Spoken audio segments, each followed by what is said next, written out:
Sex, Love, and the Cathars.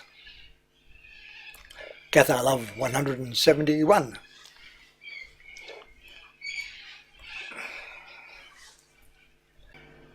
Sex and love were certainly two aspects of Catharism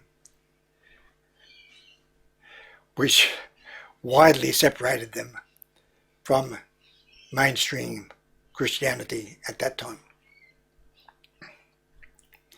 or any other religion.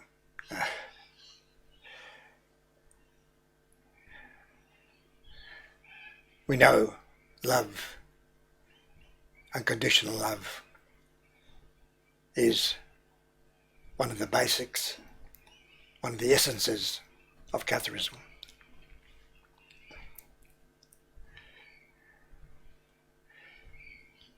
And one of the basics of unconditional love is allowing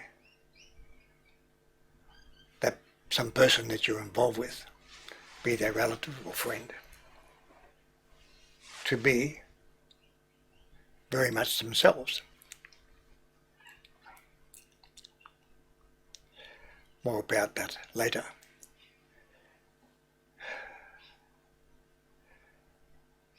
Love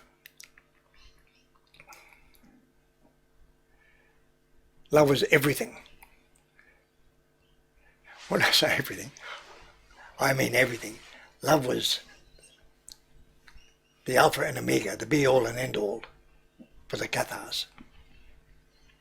It was all about the degree of love you had for yourself, for another, for the environment, for the animal kingdom, respect for all, be it rock or plant, because to them everything had a spirit.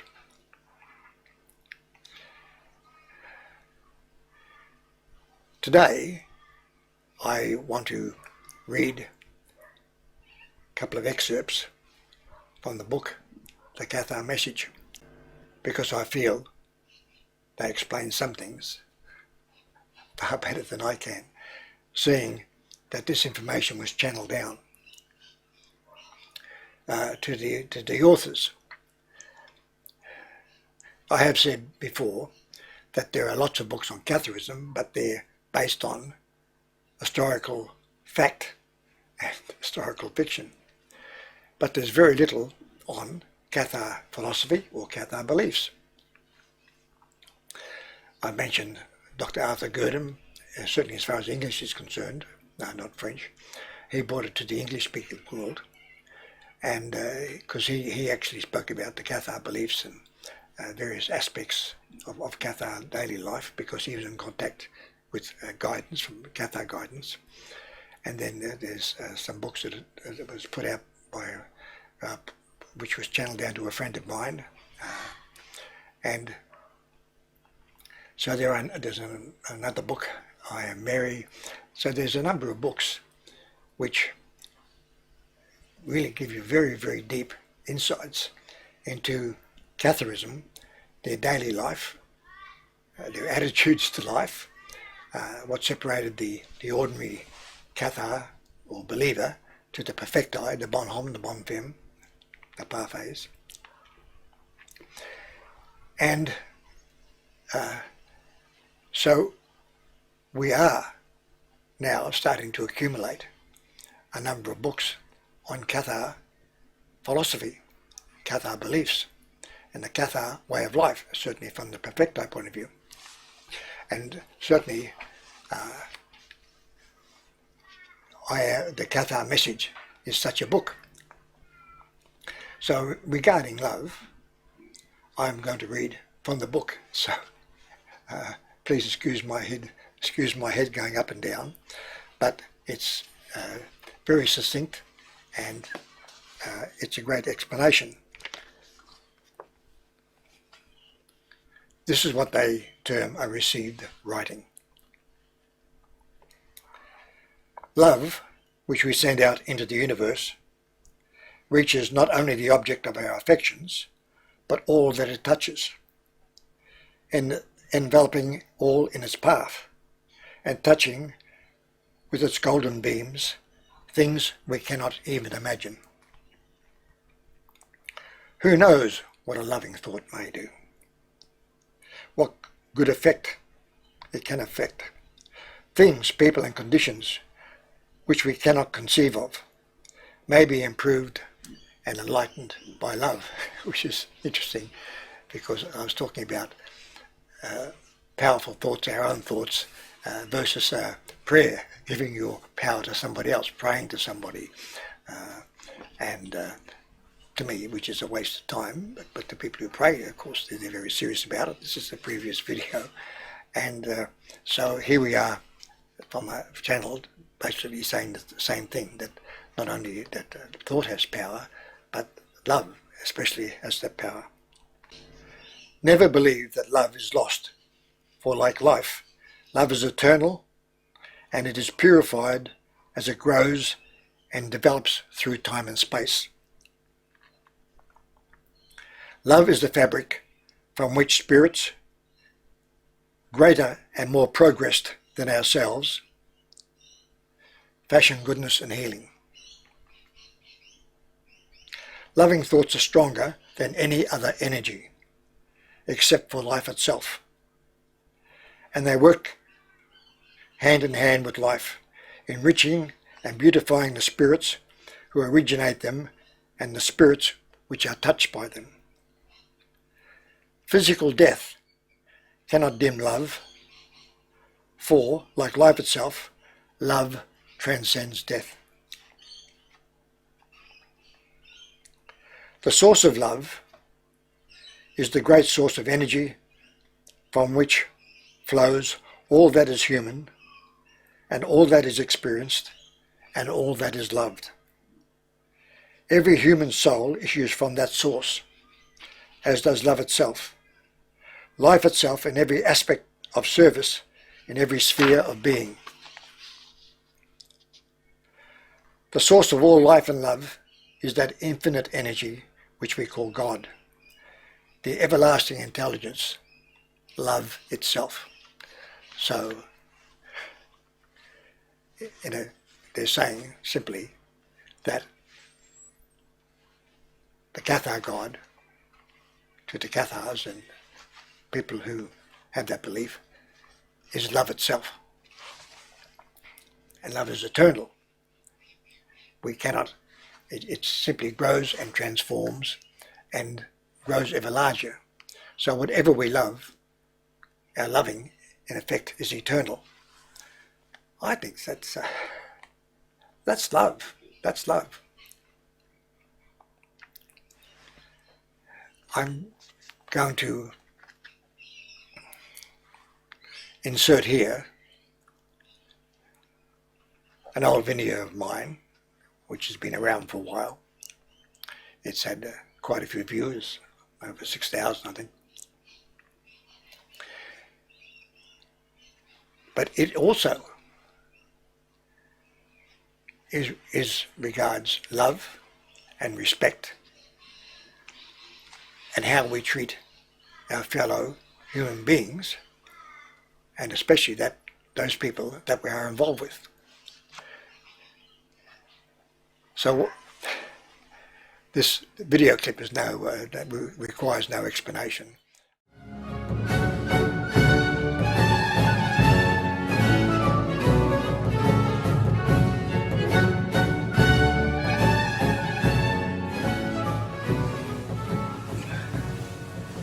Good afternoon. This is Matthias. I'm talking on the subject of love. It's a subject that interests most of us, I'm sure. But there's different aspects about love that you may not be aware. For instance, love as we know it, romance between two people, that disappeared for about 400 or 500 years. It didn't exist. People got married, but women were just a commodity. Like you bought a pig, or you bought a house. It wasn't to do with love. And then love was ushered in an amazing revolutionary social upheaval which really shook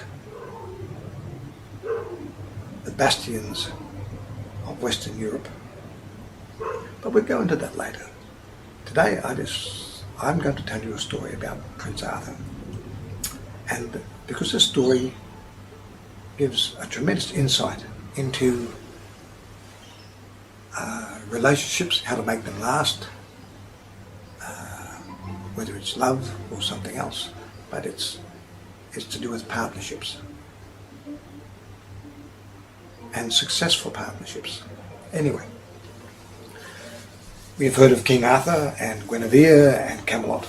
Well, this was about Prince Arthur prior to him being a king, when he was a prince. And a handsome young prince he was too. Somewhat impetuous.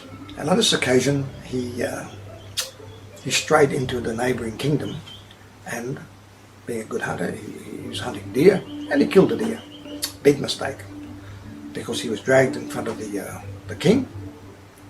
He was somewhat upset, because you do not kill the king's deer, and the penalty is death. But he took a liking to young Prince Arthur, and he said, look, I'm going to give you a chance. I'm going to ask you to find the answer to a question. This question has only one true and correct answer. You've got 3 months to find the answer, and if you find that answer, come back, tell me. If it's correct, I'll spare your life. If you can't find the answer, you'll die. Well, Prince Arthur thought, that doesn't seem too bad. Well, surely I can find the answer to that. He went back to his kingdom, and he asked all the wise people, men and women, what do they want? What is it that women truly want? Love. No, must be more than that. A big family. No, that wasn't right. A big house and big family. No, it was more than that. A big house, a big family, and 6 horses. No. It was more than that. It was deeper than that. And even he knew that wasn't the correct answer. What do you think the correct answer is? What is it that every woman truly wants? Truly wants. Anyway, time was passing, and he virtually only had a week left, and he still hadn't found the answer. But quite a few people said to him, look, up in the mountains, in the forest, the dark forest, there lives this old hag.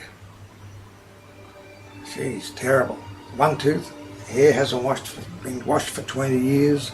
She smells, but she's very, very wise. Very wise woman. And if anybody knows the answer, she will. Things were getting desperate. Only a few days to go. He had no choice but to go and see the old hag. Yes, she said, I know the answer. I know the answer. There's only one true, correct answer, and I know it. I said, fine, could you tell me? She said, yes, I will, on one condition. Oh, what's that condition?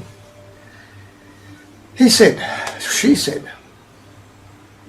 I want the hand of your best friend, Sir Lancelot, in marriage. Prince Arthur said, I can't do that. She said, that's my condition.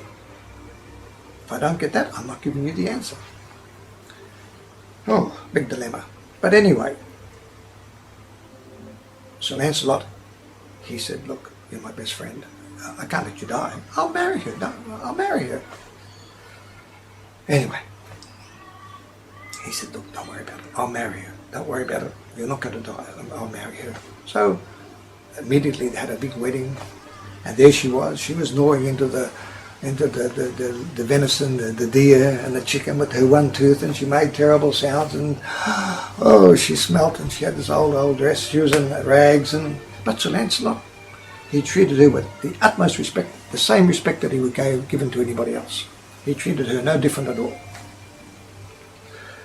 Finally, they were in the bridal chamber, wedding suite, and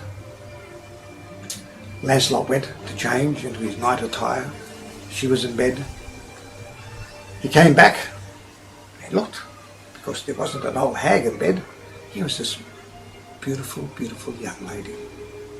And she said to him, Sir Lancelot, because you treated me with so much respect, the same respect that you gave to anybody else, no different,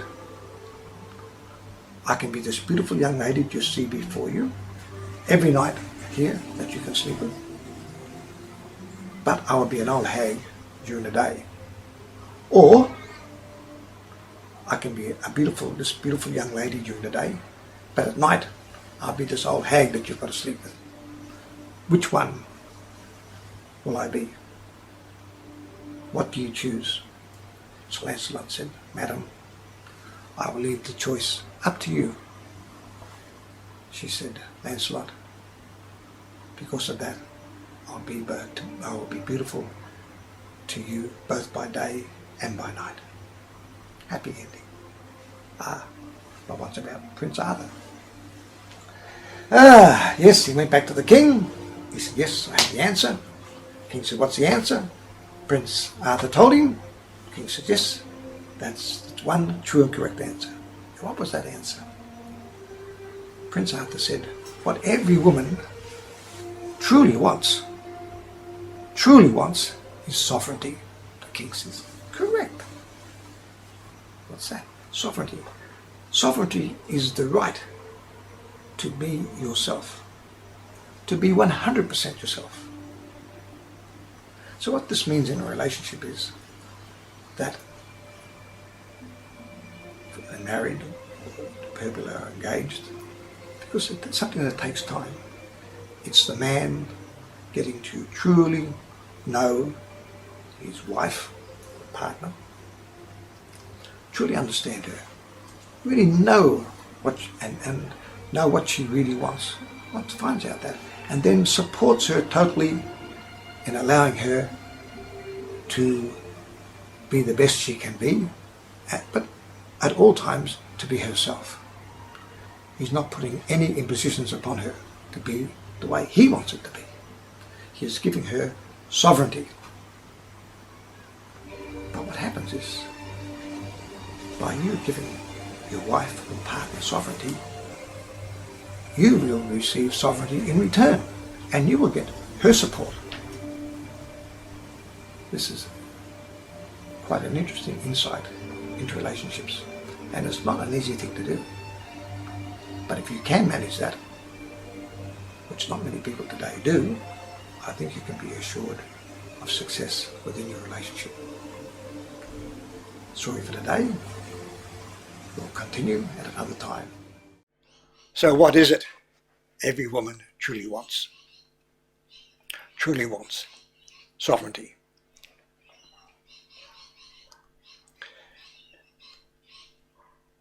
Not easy, because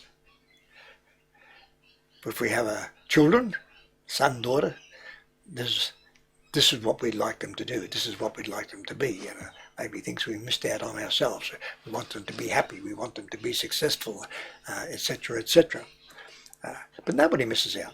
And if you're a child, you expect this of your mum and expect this of your dad, and parents are supposed to do this and parents are supposed to do that.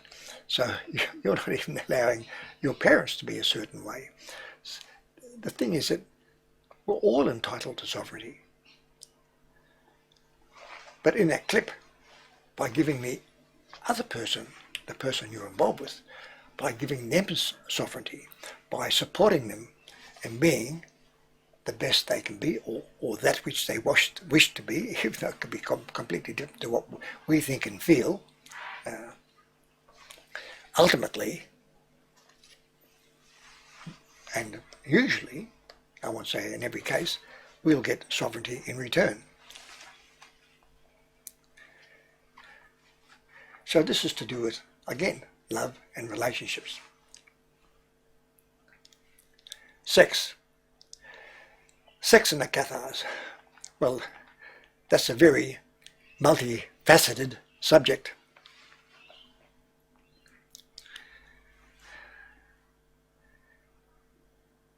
The Cathars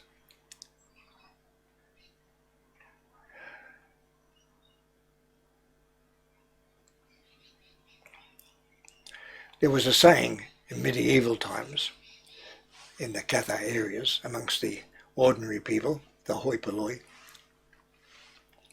and the saying said that you cannot sin from the waist down. And what that meant was that that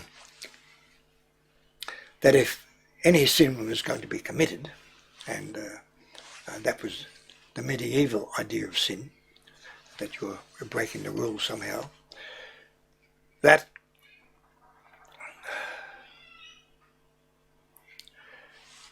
it was to do with the mechanics of the mind.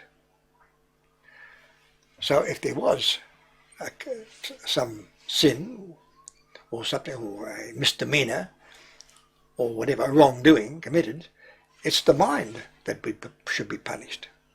To the Cathars, the body itself, our human body, is always innocent. Each of us, all born a little different.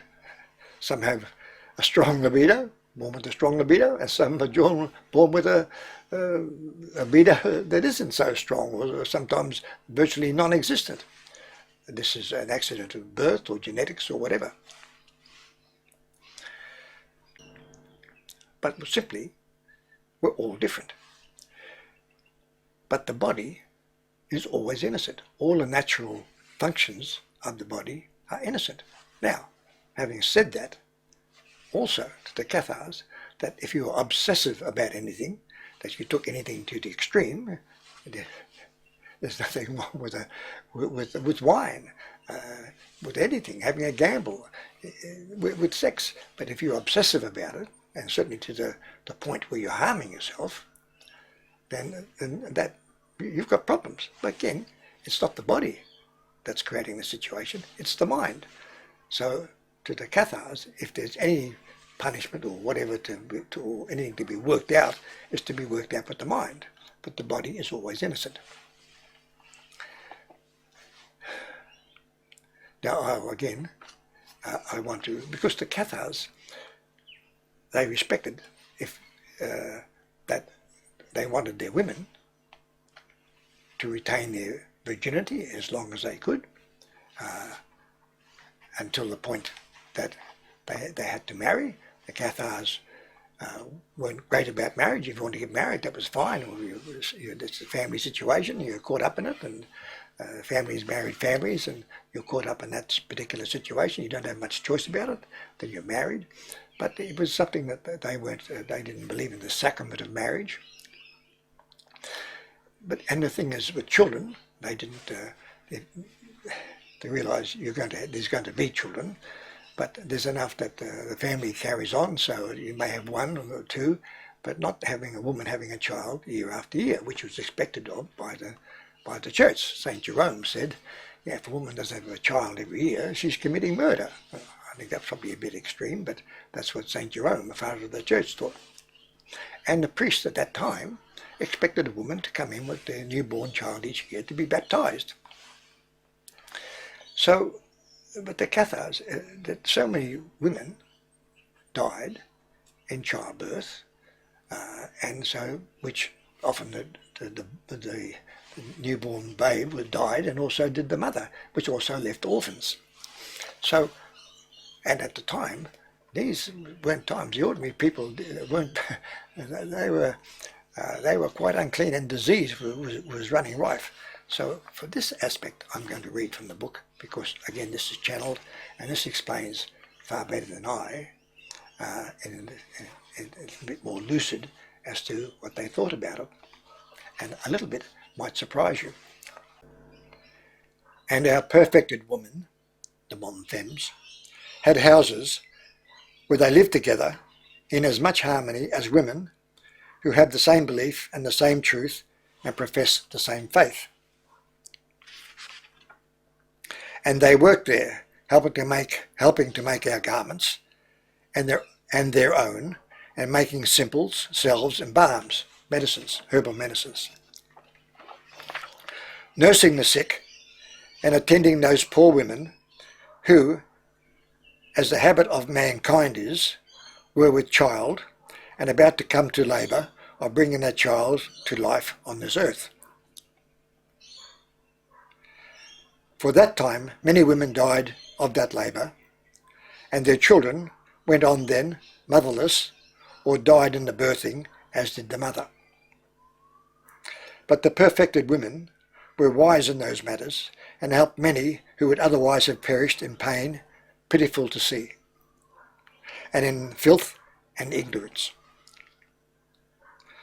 But while those newly become mothers stayed in that house, then the perfected women spoke gently to them of the faith that they professed, and many women became believers, and also went about to raise their children in the knowledge given to them by those perfected women.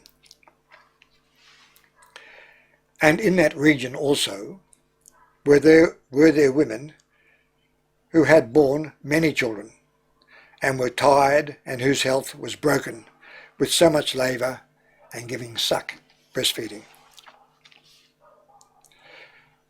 who came to understand that it was not a sin to sleep aside from their husband, eschewing sexual pleasures, for this kept them free from the dread of childbearing, and was not, it was told to them by the priests of Rome, sinful. So were the lives of many good poor women saved, in that they no longer had to bear the burden of childbirth. But the priests of Rome, when they questioned why no children were brought for baptism, were told that the woman was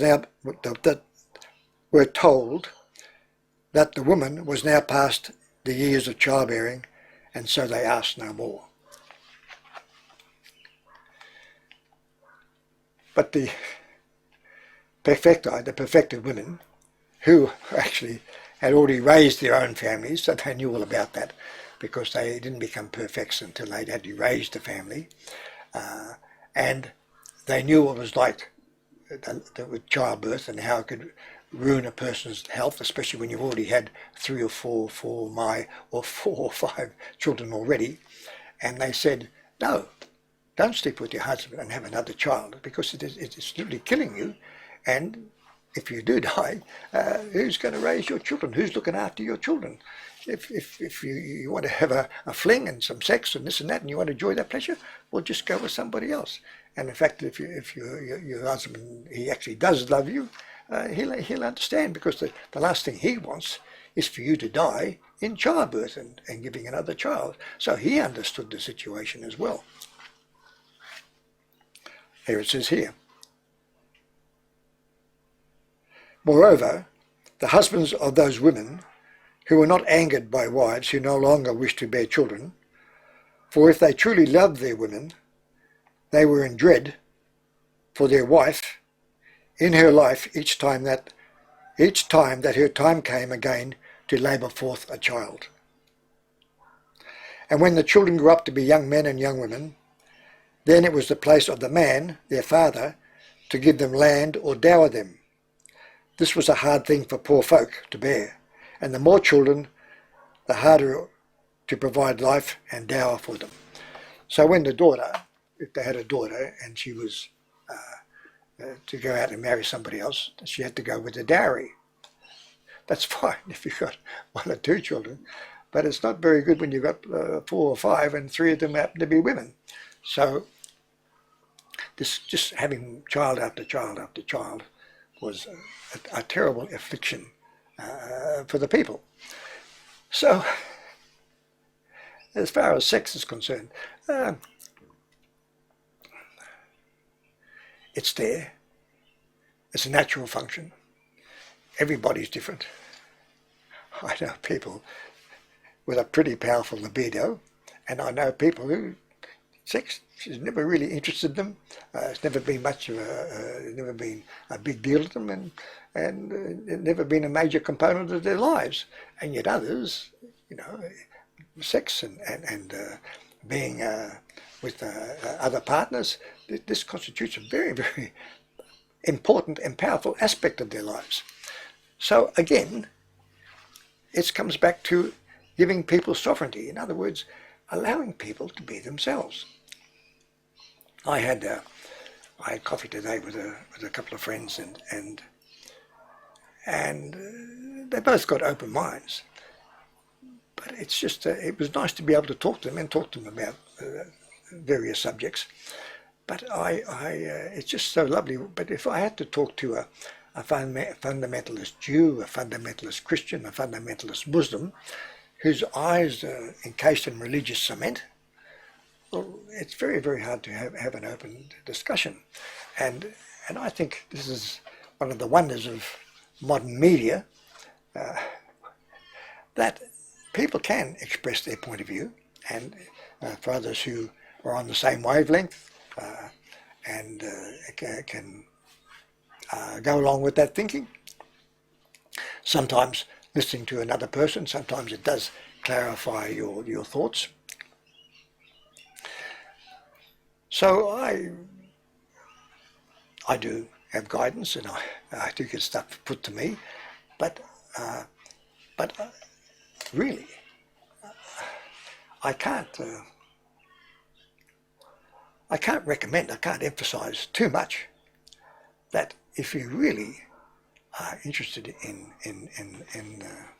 the Cathars, the daily lives of the Cathars, the way they looked at things, the way they looked at it, then certainly the Cathar Message is one of those books. The other one, I would say, is the Cathar Dialogues, and that involves me slightly because I put it all down, but it was my friend Gulyam Jim who actually, over 7 years, wrote down in freehand, then he had to type it up 2 fingers to the computer. And when he died, he sent a message back and he said, out of work, and I really knew what he meant. But I actually then put out the dialogues because he died.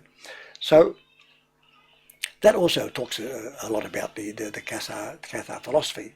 So I rely heavily on not just stuff that I receive occasionally, but also on books like that. So these books are quite different from so many other books on Catharism because they're based on the history and on the historical records that we have on the Cathars. So they're a different thing altogether. So I'm more inclined to try and give the Cathar ideas of philosophy, which includes, of course, sex, love, which are very, very important components of that. I hope that some of the things that I mentioned today are of assistance to you. I hope you're well, I hope you're staying safe, and I hope you've managed to evade